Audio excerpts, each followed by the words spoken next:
আরও সুন্দর এবং সার্থক হোক এই কামনা করছি।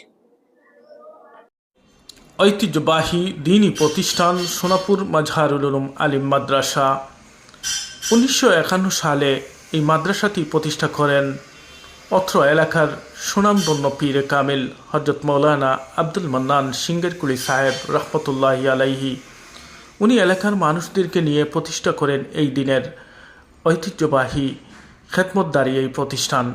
সোনাপুর মাজহারুল উলুম মাদ্রাসা ইতিপূর্বে পা পা করে আজকে 75 বৎসর পূর্ণ হতে চলেছে।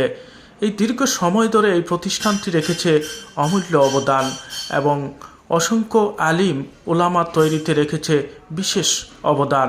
এই মাদ্রাসা থেকে শিক্ষা নিয়ে অনেক শিক্ষার্থী নিজের জীবনের কেরিয়ার গড়ে এখন দেশের বিভিন্ন প্রান্তে এবং দেশের বাইরেও বিভিন্ন প্রান্তে কর্মরত রয়েছেন এবং অনেকেই দিনের খেদমত করতে শুরু করছেন।